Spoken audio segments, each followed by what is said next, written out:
నమస్తే పేపర్ ముచ్చట కార్యక్రమానికి స్వాగతం.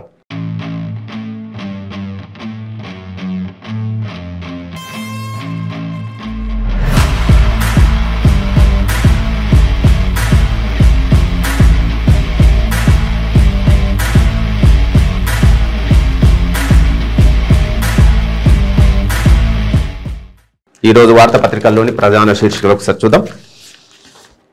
విధి చేయు వింతలన్నీ సుప్రసిద్ధ గాయని వాణి జయరాం గారు కన్నుమూశారు. 78 ఏళ్ల వయసులో సాయం చేసేవారు లేక ఇంట్లో ఒంటరిగానే అనంత లోకాలకు పయనం. 5 ఏళ్ల కిందటే భర్త జయరాం మరణం, పిల్లలు లేరు. చెన్నైలోని స్వగృహంలో ఒంటరిగా జీవనం. గ్లాస్ టేబుల్ తగిలి తలకు గాయమైందని కథనాలు. అనుమానాస్పద మృతిగా కేసు నమోదు. 19 భాషల్లో 11,000 పాటలు పాడిన వాణి జయరాం ఇటీవలే పద్మభూషణ్ అందుకోకుండానే మృతి. వేల పాటలను తెలుగులో పాడి శ్రోతలను అలరించిన వాణి జయరాం గారు కన్నుమూశారు. ఆమెకు సహాయం చేసే వ్యక్తులు లేకుండా ఏదో గ్లాస్ టేబుల్ తగిలి తలకు గాయమై కింద పడిపోయి ఎవరూ లేని టైంలో ప్రాణాలు వదిలిందని చెప్పి ఒక వార్తాపత్రికలో కథనం అయితే వచ్చింది. బరాబర్ మాది కుటుంబ పాలనే రిపీట్ బరాబర్ మాది కుటుంబ పాలనే మంత్రి కేటీఆర్. అసెంబ్లీలో నిన్న కేటీఆర్ బాగానే 2 గంటలు మాట్లాడిండు. అన్ని ప్రతిపక్షాల మీద బాగానే విరుచుకుపడ్డాడు. దాంతోపాటు కుటుంబ పాలనే అంటే మా కుటుంబ పాలనే అంటే తెలంగాణ మొత్తం మాది కుటుంబమే, దానికి అధినేత కేసీఆర్, కుటుంబ పెద్ద కేసీఆర్ అని ఆయన అర్థం. 4 కోట్ల తెలంగాణ ప్రజలు మా కుటుంబ సభ్యులే, మా కుటుంబ పెద్ద ముఖ్యమంత్రి కేసీఆర్. జై తెలంగాణ అని ఆయన అనకుంటే రాష్ట్రం వచ్చేదా? డబుల్ ఇంజన్ కాదు, కేసీఆర్తో డబుల్ ఇంపాక్ట్ సర్కార్. హంతకులే సంతాపం తెలిపినట్లుగా బీజేపీ నేతల వైఖరి. మోదీ లాంటి దుర్మార్గపు ప్రధాని ప్రపంచంలోనే లేడు. ఈడీ, ఐటీ, సిబిఐలను వేటకుక్కల్లా తిప్పుతున్నారు కేటీఆర్. గవర్నర్ ప్రసంగానికి ధన్యవాద తీర్మానంలో మంత్రి. అసెంబ్లీకి 6 రోజులే. దీని ప్రతిపక్షాలను మాత్రం చెడుగుడు ఆడుకోవడానే చెప్పాలి మంత్రి కేటీఆర్. ఎవరిని వదలలే. అటు కాంగ్రెస్ను కానీ ఇటు బీజేపీని కానీ ఎంఐఎంను కూడా చురకలంటించండి. ఎంఐఎం కూడా నిన్న అది తర్వాత వద్దాం, దాని టాపిక్లో ఎంఐఎం టాపిక్ తర్వాత ఉంది. సీఎం కేసీఆర్ కుటుంబ పాలన సాగిస్తున్నారంటూ ప్రతిపక్షాలు పదే పదే చేస్తున్న విమర్శలకు మంత్రి కేటీఆర్ అసెంబ్లీ వేదికగా ఘాటైన సమాధానం ఇచ్చారు. తమది కుటుంబం పాలనేనని, తెలంగాణ రాష్ట్రంలోని 4 కోట్ల మంది తమ కుటుంబ సభ్యులేనని, ఈ కుటుంబానికి పెద్ద సీఎం కేసీఆర్ అని అన్నారు. శనివారం శాసనసభలో గవర్నర్ ప్రసంగానికి ధన్యవాదాలు తెలిపే తీర్మానంపై ప్రభుత్వం తరపున మంత్రి సమాధానం చెప్పారు. 100% చెబుతున్నా మాది తెలంగాణ, మా కుటుంబ పాలనే అంటే దాని అర్థం ఏంటి అంటే కుటుంబ పెద్దగా కేసీఆర్ ఉంటున్నారు.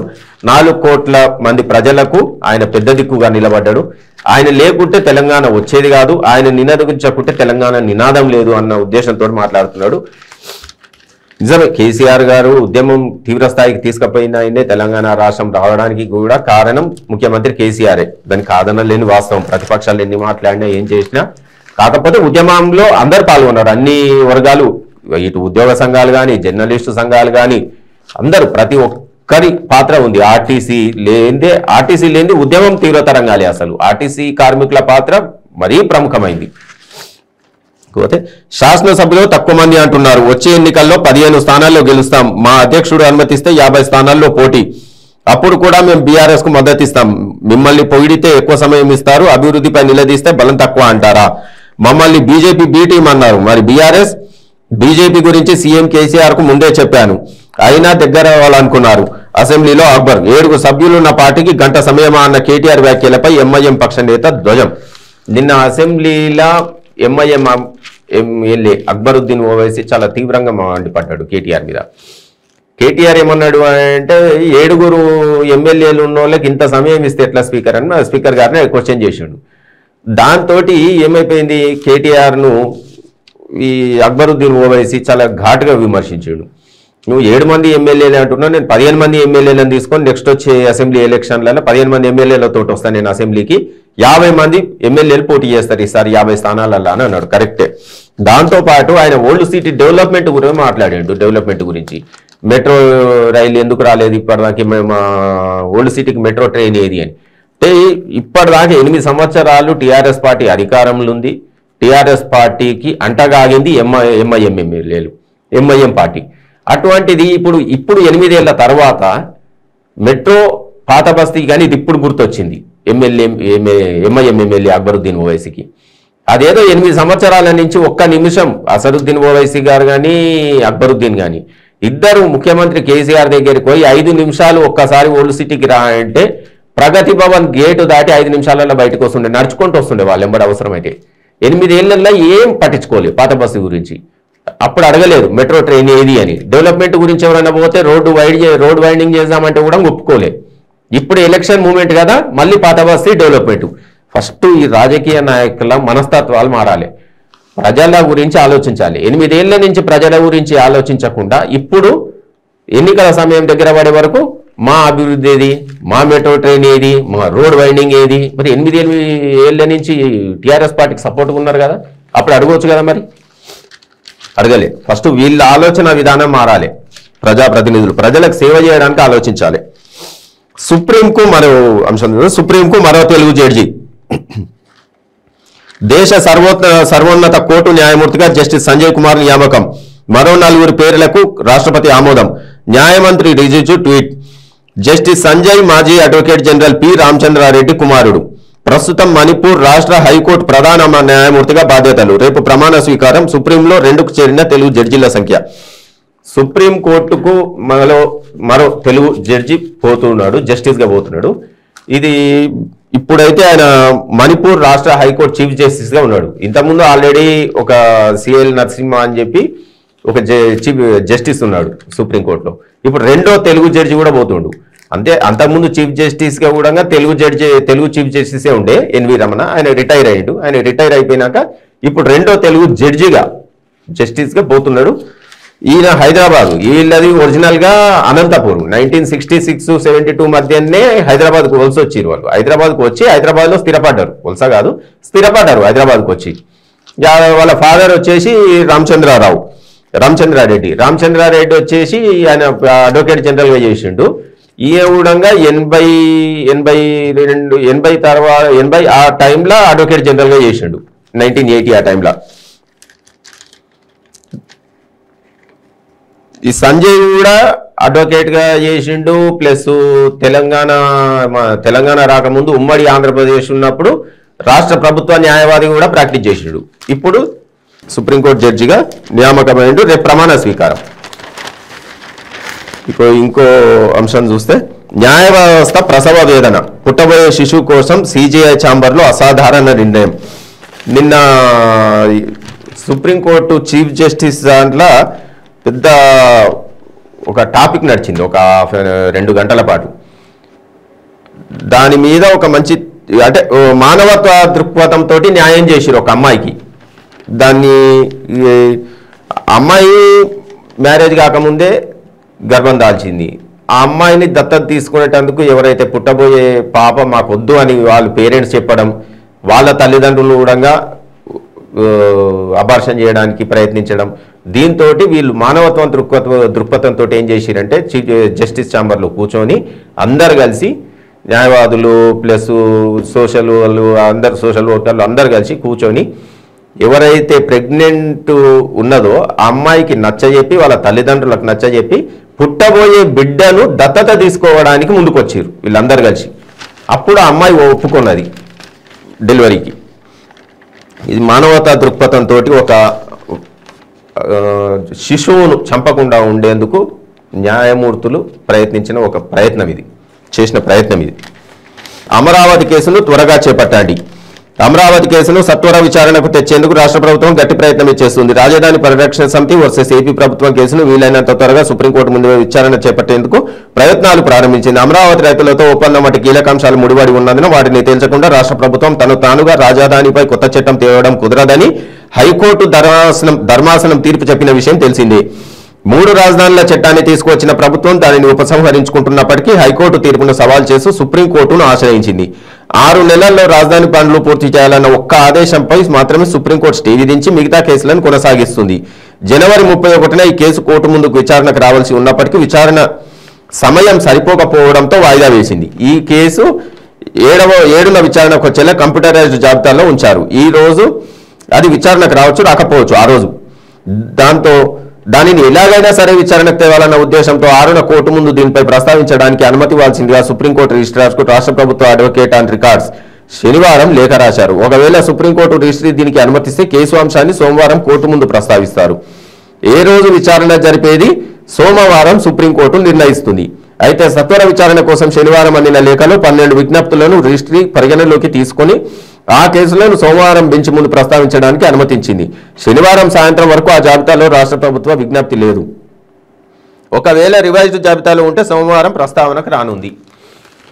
అమరావతి కేసును ఒరిజినల్గా ఈ నెల జనవరి 31 వాయిదా ఉండే. ఈ ఎవరైతే అమరావతి పరిరక్షణ రైతులు ఈ అమరావతి రాజధాని ఏర్పాటు దీని మీద సుప్రీంకోర్టులో ఏదైతే కేసు ఉండేనో అది జనవరి 31వ తారీఖు వాయిదా ఉండే.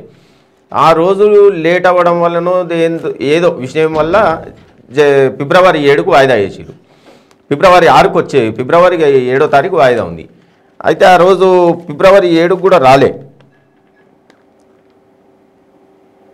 ఒకవేళ ఫిబ్రవరి 7కు ఉంది కానీ ఆ రోజు వస్తుందో రాదో కూడా తెలియదు. దాంతో ఏం చేసిరు, ఫిబ్రవరి 6నే వచ్చేటట్టు ఏపీ ప్రభుత్వం పిటిషన్ దాఖలు చేసింది తొందరగా చేయమని చెప్పి. ఏమవుతుందో చూడాలి మరి. అమరావతి ఉంటుందా పోతుందా ఏం తెలుస్తలేదు. హైకోర్టు అయితే క్లియర్గా చెప్పింది. దాంతో ఏపీ ప్రభుత్వం సుప్రీంకోర్టుకు పోయింది. ఇప్పుడు కేసు సుప్రీంకోర్టులో ఉంది. సుప్రీంకోర్టు ఏం చెప్తుంది అనేది కళ్ళు ఒత్తులుగా ఇలా చూస్తారు అందరూ. ఏం జరుగుతుంది ఇప్పటికైతే ఏపీకి రాజధాని లేదు. ఇంక రేపు సుప్రీంకోర్టు తీర్పు తర్వాత మరి రాజధాని ఉంటుందా ఉండదా, ఏ రాజధాని లేకుండా జనాలు ఇట్లే వెళ్ళది అలా ఇంకో మరో 2 ఏళ్ళు చూడాలి ఏం జరుగుతుంది అనేది. గస్తీపై నిఘా రంగంలోకి ప్రత్యేక బృందాలు. ఇది మొన్న చాలా అద్భుతం జరిగింది అనుకోవాలి ఎర్రమంజిల్ కాలనీ దగ్గర. ఇప్పుడు పెట్రోలింగ్ జీపులకు మన సివి ఆనంద్ ఏం చేసిండు అంటే ఈ GPS సిస్టమ్ అమర్చిండు పెట్రోలింగ్ జీప్లకు. ఈ పెట్రోలింగ్ వ్యాన్లు ఎక్కడైతే ఎక్కువసేపు ఆగుతాయో, ఎందుకు ఆగినాయి ఈ వ్యాన్లు ఎక్కువసేపు అక్కడ అని చెప్పి ఎంబడే ఏం చేస్తున్నారు, ఫోన్లు చేసో లేకపోతే నిఘా వ్యవస్థను ఏర్పాటు చేసుకున్నారు. వాళ్ళు ఎంబడి ఫాలోఅప్ GPS ఎక్కడైతే ఎక్కువసేపు ఆగిందో వ్యాను అక్కడ ఎందుకు ఆగింది ఆ వ్యాను అంటే ఎందుకు ఆగుతున్నారు, ఎందుకు ఇదంతా ఏర్పాటు చేసిరంటే ఈ నైట్ టైము ఈ చిన్న తినుబండారాలు అయ్యి ఇడ్లీ బండ్లు ఈ బండ్ల దగ్గర పైసలు వసూలు చేస్తున్నారు. పాన్ షాపులు లేట్ అవర్స్లో పాన్ షాపులు కూడా బంద్ చేయకుండా పాన్ షాపుల దగ్గర హోటళ్ళ దగ్గర పైసలు వసూలు చేస్తారు. ఈ వైన్స్ల దగ్గర పైసలు వసూలు చేస్తారు పోలీసులు కింది స్థాయి సిబ్బంది. దీంతో ఇదంతా మార్పు తేవాలి, ప్రక్షాళన చేపట్టాలన్న ఉద్దేశంతో సివి ఆనంద్ ఏం చేసిండు, GPS సిస్టమ్ పెట్టింది దానికి. దాంతో ఏమైపోతుంది, ఎక్కడ వ్యాను కొద్దిసేపు ఆగినా కానీ అంతసేపు ఎందుకు ఆగింది అనేది ఈ సిస్టమ్ మొత్తం కమాండ్ కంట్రోల్ సెంటర్కి చెప్తుంది. ఈ కమాండ్ కంట్రోల్ సెంటర్లో ఉండే వాళ్ళు ఏం చేస్తారు, ఇమ్మీడియట్ ఇన్వెస్టిగేషన్ ఆఫీసర్లకు పంపించేస్తారు, ఇంటెలిజెన్స్ వాళ్ళకు. వాళ్ళు ఏం చేస్తారు, ఇమ్మీడియట్ బైక్ వేసుకొని స్టార్ట్ అయ్యి స్పాట్కి వెళ్ళిపోతారు. అక్కడ ఏం చేస్తారు, వాళ్ళు టీ తాగుతున్నారా, లేదు ఏమైనా సంఘ విద్రోహ శక్తులను పట్టుకున్నారా, ఏం జరుగుతుంది అక్కడ అనేది వాళ్ళు చూస్తారు. వీడియోలు తీసి ఇమ్మీడియట్ మళ్ళీ కమాండ్ కంట్రోల్ సెంటర్కి పంపిస్తారు. అక్కడ ఏదన్నా పొరపాటు జరిగింది అంటే ఇమ్మీడియట్ ఆ సిబ్బంది మీద తక్షణ చర్యలు తీసుకుంటున్నారు. అదే జరిగింది మొన్న ఎర్రమంజిల్ కాలనీ దగ్గర. ఒక పెట్రోలింగ్ మొబైల్ ఏం చేసింది, పెట్రోలింగ్ మొబైల్ సైడ్కి పెట్టేసి వాళ్ళు మందు బిర్యానీ తీసుకొని చెట్లలో పోయి కూర్చొని తాగుతున్నారు. ఆ వెహికల్ అంతసేపు అక్కడ ఎందుకు ఆగింది అని చెప్పి రానే వచ్చిరు వీడియోలు తీసిరు, సిపికి పంపించారు. నుంచి 2 కూర్చొని మంది బాటలు పెట్టుకొని బిర్యానీ పెట్టుకొని కూర్చున్నారు పోలీసులు. కానిస్టేబుల్ ఇద్దరిని సస్పెండ్ చేసిండు సివి ఆనంద్. ఇది గస్తీపై నిఘా. ఫైళ్లు గాయబ్. జిహెచ్ఎంసీ పట్టణ ప్రణాళిక విభాగంలో గందరగోళం. ఆర్టీఐ దరఖాస్తులకు సమాచారం ఇవ్వలేని పరిస్థితి. ఎట్లాగో ఆర్టీఐ సమాచారం ఎట్లా ఇస్తలేరు, ఎన్నడో బంద్ చేసిరు. ఆర్టీఐ దరఖాస్తులు వేలు మూల పెట్టు ఉన్నాయి. మొత్తం సమాచారం ఇప్పుడు ఇవ్వద్దు అనేది క్లియర్ అయిపోయారు అధికారులు కూడా. ఈ కొండి పెడితే ఆ కొండి పెడితే ఈ కొండి. ఆర్టీఐ సమాధానం రాదు. వీడు పిటిషన్ల మీద పిటిషన్లు వేసుకునేటందుకు ఈ ఆర్టీఐ సమాచార హక్కు కార్యకర్తలకు పిటిషన్ల మీద పిటిషన్లు వేసుడే సరిపోతుంది. ఈ పిటిషన్ నాది కాదంటారు, నా దగ్గరకు వచ్చిన పిటిషన్ ఫార్వర్డ్ చేసినామంటారు, నెల రోజులు గడుపుతారు. నెల రోజులు అయినాక వాళ్ళు వచ్చి ఇది మాకు రాదు ఇంకోళ్ళకి పోతుంది అంటారు. మొత్తం మీద 2 నెలలు గడుస్తాయి, 2 నెలలు అయినాక కొత్త పిటిషన్ అంటారు. ఇది ఆర్టీఐ మొత్తం వీళ్ళు ఈ అధికారులు సమాచారం ఇవ్వద్దని ఫైళ్ళు ఉన్నప్పుడు ఇచ్చిర్రు, ఇప్పుడు పోయినాక ఏమి ఇస్తారు వాళ్ళు. ఉన్నప్పుడు ఇవ్వలేదు, పోయినాక అయ్యారు, అదంతా వేస్ట్. బడంగ్పేట్కే తలమానికం బట్టెలగుట్ట. ఇది సిపిఐ పోరాటం వెలకట్టలేనిది. చాడ వెంకటరెడ్డి. ఇప్పుడు హైతనగర్ పెద్దంబర్పేట దగ్గర గుడిసెలు వేసుకున్నారు కదా, అది మన పెద్దంబర్పేట దగ్గర పాపాయిగూడ అని చెప్పి, పాపాయిగూడ దగ్గర ఒక 400 ఫ్యామిలీస్ ఒకటేసారి డీసీఎంలల్లా అందరూ దిగి ఎర్ర జెండాలు వాతి గుడిసెలు వేసేసుకున్నారు గవర్నమెంట్ జాగాలో. ఇక్కడ మాకు జాగా కావాలి మాకని. ఇప్పుడు పోలీసు వాళ్ళు ఏం చేయలేకపోతారు. ఎందుకు చేయలేకపోతారు పోలీసు వాళ్ళు? 4 సైడ్లు కూడా బారికేడ్లు పెట్టి క్లోజ్ చేసిరు, లోపలికి ఎవరు రాకుండా బయటకు ఎవరు పోకుండా. ఇప్పుడు వీళ్ళు బయటకు పోవాలి అంటే మీరు గుడిసె ఖాళీ చేసుకొని వెళ్ళిపోండి, లేదు అంటే ప్రభుత్వం ఏం నిర్ణయం తీసుకుంటుందో అప్పటి వరకు మీరు ఇక్కడనే ఉండాలి అని చెప్పి బంధించేసిరు. ఈ రాజకీయ నాయకులు కూడా వాళ్ళు ముందుకు వచ్చి వాళ్ళను అక్కడి నుంచి ఖాళీ చేయించవచ్చు, ఖాళీ చేయించలేని పరిస్థితి. ఎందుకు అంటే ఎలక్షన్ మూమెంట్. ఇప్పుడు చుట్టుముట్టు 3-4 నియోజకవర్గాలు ఉన్నాయి. అటు ఇబ్రాహీంపట్నం ఉంది, ఇటు ఎల్బీనగర్ ఉంది, అటు నల్గొండ బార్డర్ ఉంది. వీళ్ళందరికీ ఇబ్బంది. రేపు వీళ్ళని ఎవరిని ఖాళీ చేసినా ఓట్లని వాళ్ళ ఇది, వీళ్ళను టచ్ చేసినందుకు వాళ్ళకు కూడా ఇబ్బంది. అందుకని ఏంటంటే వాళ్ళ దగ్గర పోతలేరు, పోలీసులు చర్యలు తీసుకుంటలేరు. ప్రభుత్వం తేల్చాల్సింది. ఆ ప్రభుత్వం తేల్చినప్పుడు అప్పటికి వాళ్ళు పర్మనెంట్ అయిపోతారు, అక్కడ కూర్చోలేస్తారు. అక్కడ నిన్న చాడ వెంకటరెడ్డి మీటింగ్ పెట్టి సిపిఐ పోరాటం కరెక్టే, వెలకట్టలేంది సిపిఐ పోరాటం. పేదలకు మాత్రం సహాయం చేస్తుంది, ఉద్యమం చేస్తుంది. కానీ ఇట్లా గుడిసెలేసుడే ఏందనేది ఇంకా ఏం జరుగుతుంది అనేది చూడాలి. ఇప్పుడు ప్రభుత్వం దానికి మరి పట్టాలు ఇస్తుందా, లేకపోతే గుడిసెలు తొలగిస్తుందా? గుడిసెలు తొలగిస్తే వాళ్ళకి మళ్ళీ వేరే దగ్గర ఎక్కడ ఆల్టర్నేటివ్ అరేంజ్ చేస్తుంది? దాంట్లో ఒరిజినల్గా గుడిసెవాసులే ఉన్నారా? ఆల్రెడీ కోట్ల రూపాయలు ఉన్న వాళ్ళు కూడా గుడిసెలు వేస్తారు. ఆడ వేసి వాళ్ళు కూడా వాళ్ళ పేరు మీద మీటర్లు అప్లై చేస్తారు, మళ్ళీ ఆ గుడిసెని కిరాయికి ఇస్తారు. ఇది ఒక దంద నడుస్తుంది. పర్యవికారుల పోరాటం ఇదంతా. దాంట్లో ఒరిజినల్గా పేదవాళ్ళు ఉంటే న్యాయం చేయవచ్చు, తప్పలేదు. పట్టా కూడా ఇవ్వచ్చు, వాళ్ళకి లేని జాగా ఇచ్చినట్టు అవుతుంది, ఇల్లు నిర్మించుకునేటందుకు వాళ్ళకు కూడా బతకడానికి అవకాశం ఇచ్చినట్టు ఉంటుంది. నాందేడ్లో నేడే బీఆర్ఎస్ సభ, హాజరు కానున్న సీఎం కేసీఆర్. సభ ఏర్పాట్లను పర్యవేక్షిస్తున్న మంత్రి ఇంద్రకరణ్ రెడ్డి వారం రోజుల నుంచి మహారాష్ట్రలోనే ఉన్నాడు, నాందేడ్లోనే ఉన్నాడు. వారం రోజుల నుంచి కూడా మినిస్టర్లు పోతూనే ఉన్నారు, అక్కడ పర్యవేక్షిస్తూనే ఉన్నారు, చూస్తూనే ఉన్నారు, వస్తూనే ఉన్నారు. అక్కడ మీటింగ్ అరేంజ్మెంట్స్ మొత్తం అయిపోయినాయి. మ్యాక్సిమం ఏదైతే బీఆర్ఎస్ సభ ఏదైతుందో దానికి సంబంధించి ఏర్పాట్లు మొత్తం పూర్తయినాయి. ఈరోజు మధ్యాహ్నం బీఆర్ఎస్ల సభ. కొంతమంది మహారాష్ట్ర కీలక నేతలు కూడా పార్టీలో చేరతారని ఒక సమాచారం. అది ఎంతవరకు అనేది చూడాలి. ఇది ఘోరం. ఇది జగిత్యాలలో ఒక దారుణం అనుకోవాలి. ఇది ఎంత పని చేసావు నాన్న. 2 కూతుళ్లను బావిలోకి దోసేసి విషగులు కలిమింగి తండ్రి ఆత్మహత్య చేసుకున్నాడు. పిల్లల్ని ఎందుకు చంపాలి? ఇప్పుడు వాళ్ళకి ఏం అభంశుభం తెలియదు కదా. వాళ్ళు ఏదో మీరు జన్మనిస్తే వాళ్ళు భూమి మీదకి వచ్చారు. ఒకవేళ స్వయం కృతాపరాధం, తప్పులు చేస్తే నీ వల్ల తప్పులు జరిగి ఉంటాయి. చేసుకోవాలనుకుంటే నిర్ణయం నీది, చేసుకోవద్దు. 90% అయితే అటువంటి తొందరపాటు నిర్ణయాలు తీసుకోవద్దు. వీళ్ళు తీసుకుందామనుకున్న ఆ నిర్ణయం మీ వరకు ఉండాలి. పిల్లలు ఏం పాపం చేసిరు, వాళ్ళ బతికేది ఏదో విధంగా బతుకుతారు కదా. ఏది లేకపోతే ప్రభుత్వం అడాప్ట్ చేసుకుంటుంది, ప్రభుత్వం వాళ్ళకి ఏదో ఉపాధి కల్పిస్తుంది, చదివిపిస్తుంది, ఉద్యోగాలు ఇప్పిస్తుంది, వాళ్ళ బ్రతుకు వాళ్ళు బతుకుతారు కదా. అనవసరంగా వాళ్ళ ప్రాణాలు తీయడం ఎంతవరకు ఈ తొందరపాటు నిర్ణయాలు పిల్లల భవిష్యత్తును నాశనం చేస్తారు. అలాంటి నిర్ణయాలు తీసుకోవద్దని చెప్పి ఇది ఒక దారుణం. జగిత్యాల జిల్లా నర్సింగాపూర్లో ఈ దారుణం జరిగింది. తండ్రి 2 చిన్నపిల్లలను బావిలకు దోసేసి ఆయన విషగులు కలిగి ఆత్మహత్య చేసుకున్నాడు. ఇది ఆంధ్రజ్యోతి పేపరు. ఇక ఈనాడు పేపర్ చూద్దాం ఒకసారి.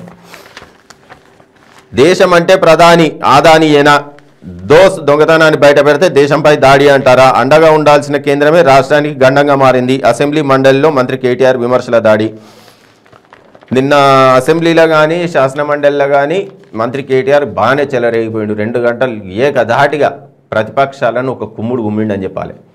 ఎవరిని వదిలిపెట్టాలి? అటు బీజేపీని వదిలిపెట్టాలి, ఇటు కాంగ్రెస్ని వదిలిపెట్టాలి, అంటకాగి తిరుగుతున్న ఎంఐఎంను కూడా వదిలిపెట్టాలి. ఎవరిని వదిలిపెట్టలే.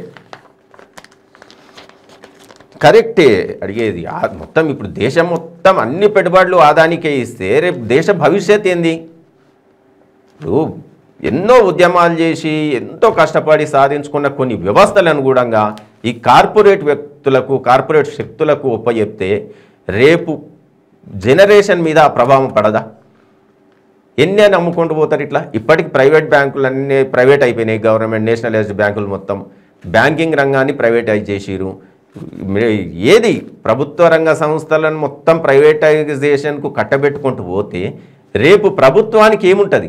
ఏముండదు కదా. అప్పుడు ఈ కార్పొరేట్ శక్తులే ప్రభుత్వాన్ని శాసిస్తాయి. అప్పుడు ప్రజలకు ఏదన్నా అవసరం కావాలని అడిగినా కానీ ప్రభుత్వం తీర్చలేని పరిస్థితి. ఎందుకంటే వాళ్ళు చెప్పినట్టు వీళ్ళు వినాలి. అప్పుడు ప్రజా సమస్యలు పరిష్కారం కావు. మొన్న అదే నల్ల చట్టాలు తీసుకొచ్చిరు కదా, చట్టాలను తర్వాత రద్దు చేసిరు. ఎందుకు చేసిరు? ఆ నల్ల చట్టాలను తీసుకొచ్చుడు ఎందుకు? కార్పొరేట్ శక్తులకు అనుకూలం ఉందే కదా అది శక్తులు, అదంతా తెలిసిందే కదా. అంత ఉద్యమం చేసిరు రైతులు, అంత ఉద్యమం చేస్తే లాస్ట్కు నల్ల చట్టాలను పక్కన పెట్టిరు. ఎందుకు తేవాలెందుకు, పక్కన పెట్టాలెందుకు? ఈ కార్పొరేట్ శక్తుల మాటలు వినాలెందుకు? వాళ్ళకు దాసోహం కావాలెందుకు? వాళ్ళకు ఉపయోగపాలెందుకు? ఈ దేశాన్ని, దేశం ప్రజలది. ప్రజలు వాళ్ళు ఏదో పన్నులు కట్టి ఆ రెవెన్యూ తోటి, ఆ వచ్చిన రెవెన్యూ తోటి మీరు పరిపాలించమని అధికారాన్ని ఇస్తారు ప్రజలు. ఆ పన్నులతోటి జీతాలు, ప్రభుత్వ అధికారులకు జీతాలు ఇచ్చేది కూడా ఆ పన్నులతోటి. మీరు ఏ ప్రజాప్రతినిధి జీతం తీసుకున్నా అది ప్రజలు, కామన్ పబ్లిక్ కట్టే పన్నులతోటి. ప్రజలకు ఒక మానిటర్ ఉండాలి. ఒక మానిటర్ అనేట ఆయన క్లాస్ రూమ్లో ఒక మానిటర్ ఎట్లుంటాడో ప్రజలకు కూడా ఒక మానిటర్ ఉండాలి. వ్యవస్థను సక్రమంగా నడపాలి అన్న ఉద్దేశంతో ప్రధానమంత్రిని కానీ ముఖ్యమంత్రిని కానీ ఎన్నుకుంటారు. కానీ వీళ్ళు వచ్చి ఏం చేస్తారు? ఈ ప్రజల ఆస్తులు మొత్తం ప్రైవేటైజేషన్ చేస్తారు. తప్పు నిర్ణయం. అటువంటి నిర్ణయాలు కరెక్ట్ కావు. మూగబోయిన సుస్వరాల వాణి, చెన్నైలో కనుమూసిన మధుర గాయని, 19 భాషల్లో వేల పాటలతో శ్రోతలను అలరించిన వాణి జయరాం. వాణి జయరాం గారు అనుమానాస్పద స్థితిలోనే మృతి చెందిండ్రు అని చెప్పి నిన్న వార్తలు వచ్చినాయి. పేపర్లో కూడా అదే ఇస్తున్నారు. అంటే అనుమానాస్పద స్థితి అనేది ఏం కాదు, ఆమె చనిపోయింది, వయసు పైబడ్డది, ప్లస్ ఎవరు లేని టైము, కాలు జారిందో మరి ఏమైందో, గ్లాసు అనేది తలకు తగిలి ఏదో గాయమయ్యి చనిపోయింది అని అంటారు. అనుమానాస్పద మృతిగానైతే కేసు నమోదు చేసుకొని పోలీసులు ఇన్వెస్టిగేషన్, కానీ అద్భుతమైన గాయని. తెలుగులో చాలా మంచి మంచి ఆనుమత్యాలు ఉన్నాయి ఆమె పాడిన పాటలు.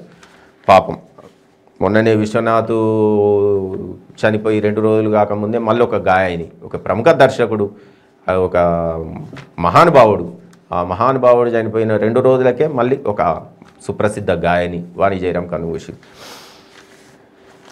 సుప్రీంకోర్టు న్యాయమూర్తిగా జస్టిస్ సంజయ్ కుమార్, అత్యున్నత న్యాయస్థానంలో మరో తెలుగు జడ్జి. మొత్తం 5 పేర్లతో కేంద్రం నోటిఫికేషన్. తెలుగు బిడ్డ, ప్రస్తుతం మణిపూర్ హైకోర్టు ప్రధాన న్యాయమూర్తిగా సేవలందిస్తున్న జస్టిస్ పులిగోరు వెంకట సంజయ్ కుమార్తో సహా 5 హైకోర్టు ప్రధాన న్యాయమూర్తులు, సీనియర్ న్యాయమూర్తులను సుప్రీంకోర్టు జడ్జీలుగా నియమిస్తూ కేంద్ర ప్రభుత్వం శనివారం నోటిఫికేషన్ జారీ చేసింది. జారీ చేయక ఏం చేస్తుంది? న్యాయ వ్యవస్థతోటి శాసన వ్యవస్థ, పార్లమెంట్ వ్యవస్థ ఎప్పుడు పెట్టుకోవద్దు. 2 సమకాలీనమైనవి. వాటి వ్యవస్థ రాజ్యాంగబద్ధంగా వాళ్ళకి ఇచ్చిన అధికారాలు వాళ్ళకు ఉంటాయి, పార్లమెంట్ అధికారాలు పార్లమెంటుకు ఉంటాయి. కానీ పార్లమెంటు ఈ మధ్యకాలంలో ఏమైపోయింది? సుప్రీంకోర్టు కొలీజియం ఏవైతే సిఫార్సు చేసిందో ఆ పేర్లను కాకుండా మాది కూడా ఇందులో ప్రాతినిధ్యం ఉండాలి అని చెప్పి పార్లమెంటు నుంచి కేంద్ర ప్రభుత్వం అనడం, దాంతో సుప్రీంకోర్టు చీఫ్ జస్టిస్, జడ్జీలు వీళ్ళందరూ అట్లెట్లుంటుంది? సుప్రీంకోర్టు జడ్జీలను నియమించేది సుప్రీంకోర్టు కొలీజియం. దాంట్లో మీ పాత్ర ఏంది అని చెప్పి వాళ్ళు అనడం, లేదు మేము ఒప్పుకోమని చెప్పి దాన్ని తిరస్కరించడం, వాళ్ళు పంపించిన పేర్లను. ఇదంతా ఒక వివాదానికి దారితీసింది. చివరికి సుప్రీంకోర్టు సీరియస్ కూడా అయింది. మీరు తీసుకుంటారా ఏంది పరిస్థితి, మమ్మల్ని అసలు జడ్జీలను ఎందుకు ఆపుతున్నారు ఈ నియామకాలను అని చెప్పి. ఇక లాస్ట్కు తప్పనిసరి పరిస్థితుల్లో ఏదైతే సుప్రీంకోర్టు కొలీజియం సిఫార్సు చేసిందో వాటికి కేంద్ర ప్రభుత్వం ఆమోదం తెలిపి రాష్ట్రపతికి పంపిస్తే రాష్ట్రపతి గారు నిన్న ఆమోదం తెలిపేసింది. రాష్ట్రపతి ఆమోద ముద్ర పడ్డాక ఇక అప్పుడు నోటిఫికేషన్ జారీ చేసింది కేంద్ర ప్రభుత్వం. న్యాయ వ్యవస్థ ఉండబట్టే ఇంకా కూడా ప్రజలు స్వేచ్ఛగా జీవించగలుగుతున్నారు. లేకపోతే ఈ శాసన వ్యవస్థ, ఈ పార్లమెంటు వ్యవస్థ ప్రజలను ఎప్పుడో తప్పుతో పట్టించి కొత్త కొత్త చట్టాలు తీసుకొచ్చి ప్రజల మీద రుద్ది అంత ఆగమాగం చేసేటోళ్ళు. ఈరోజు ఆ పరిస్థితి లేదు. అంటే న్యాయ వ్యవస్థ ఉంది కాబట్టే స్వేచ్ఛగా తిరగగలుగుతున్నారు ప్రజలు. ఎందుకంటే ఎక్కడ ఏ అన్యాయం జరిగినా, ఏ తప్పు జరిగినా అసలు శాసన వ్యవస్థ నుంచి కానీ తప్పుడు జీవోలు వచ్చినా కానీ వీటన్నిటి ఇమ్మీడియట్ న్యాయ వ్యవస్థ దగ్గరికి వరకు న్యాయ వ్యవస్థ దాన్ని సరిదిద్దుతుంది. ఆ ఉన్నది కాబట్టే ఈ రోజు వరకు కూడా ప్రజలు స్వేచ్ఛగా జీవిస్తున్నారు. అదే లేకపోతే ఒకవేళ న్యాయ వ్యవస్థలో కూడా ఈ రాజకీయ నాయకుల ప్రాతినిధ్యం పెరిగితే వాళ్ళు చెప్పిన జడ్జీలను నియమించాల్సి వస్తే మాత్రం న్యాయ వ్యవస్థ కూడా మసకబారిపోయినట్టే.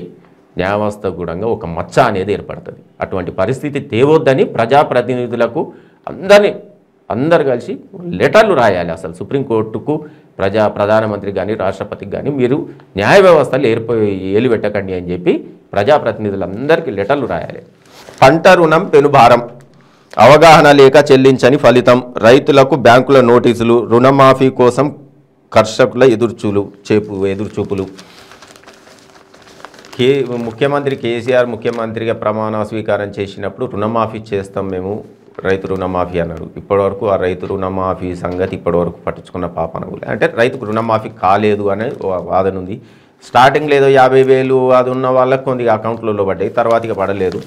అదేదో తొందరగా ప్రభుత్వం ఎంత త్వరగా ఆ రైతు రుణమాఫీ చేస్తే ప్రజలు కూడా హర్షిస్తారు అని చెప్పి అంటున్నారు. ఇవి వార్తాపత్రికల్లోని ముఖ్యాంశాలు. మరో పేపర్ ముచ్చట కార్యక్రమంతో మళ్ళీ కలుద్దాం.